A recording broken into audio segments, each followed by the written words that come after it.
Okay, so before we start your 3D project today, we're gonna have to learn about exactly what an atom is. So if you look over here, we'll see that an atom is made up of three things. It's made up of protons, neutrons, and electrons. Protons are positive charges, neutrons are no charge or neutral charge, and electrons are negative charged, okay? You can think of atoms in a way as building blocks. You combine them together and they make up everything that we see around us. You know, there's atoms in this chair, there's atoms in this pen, and there's atoms everywhere. So the protons and the neutrons, they combine together in the middle, in the nucleus. And then on the outer edge, orbiting the nucleus, we have electrons, okay? And these are pulled together through a gravitational pull. So over here, every element on the periodic table of elements has atoms in them. So here the periodic table has every element, and each of these elements have different numbers of protons, neutrons, and electrons, okay? And all of these work together to make up their mass number, their atom number, and many other things. So moving over here to visual 3, how can we find the atomic number, the atomic mass, and how many protons, electrons, and neutrons are in an element? So when looking at the periodic table, you can look and the two top numbers will already give you your atomic number and your atomic mass. The top number on the left is called the mass number. So the mass number is, in a sense, how much one of this element weighs, okay? So, for example, up here at the top, calcium has an atomic mass of 40.07, okay? And then to the top right, we see that the atomic number is 20. So 40.07 is the atomic mass of calcium, and 20 is the atomic number of calcium. So we can use this to find how many protons, electrons, and neutrons are in calcium. So for example, protons are exactly how many, is the same number as the atomic number.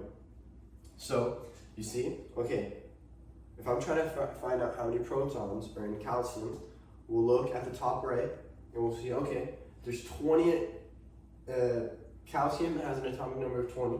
So we go over here to the protons.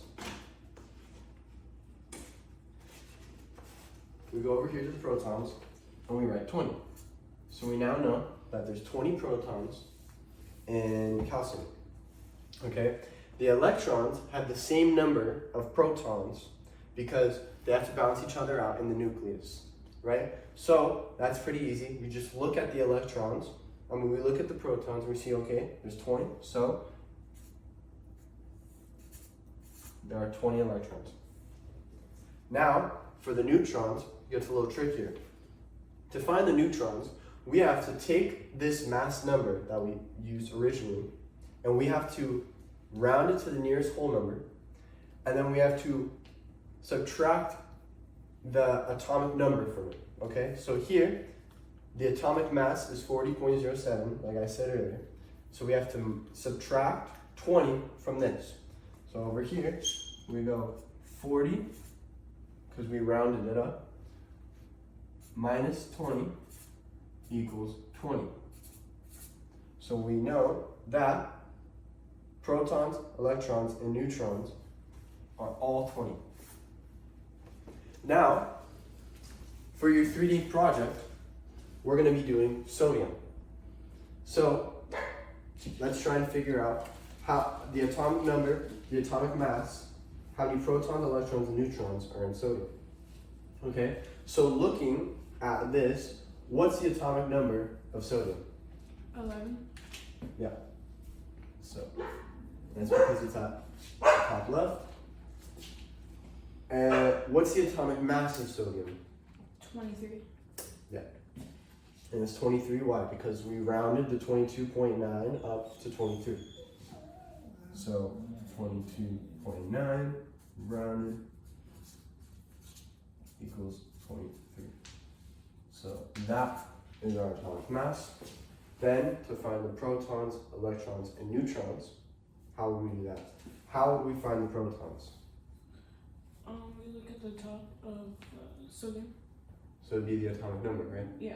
Okay, so we look, what's the atomic number? 11.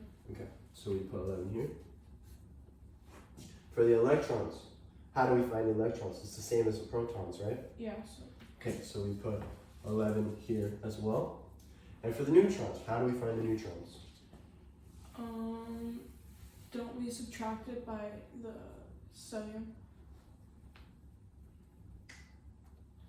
To find the neutrons, what we have to do is we have to subtract the atomic number from the atomic mass. Yeah, Right. that's what I meant. Okay, so here we would do 23 minus 11. And what does that give you? 12. So it's 12. So we would have 11 protons, 11 electrons, and 12 neutrons. Okay, to wrap it up for our lesson on elements, when we're going to be making our sodium 3D project, remember that in the middle, protons and neutrons go in the middle, and electrons orbit around the nucleus. Okay? So now we have all of our materials, so we can get started on the 3D project.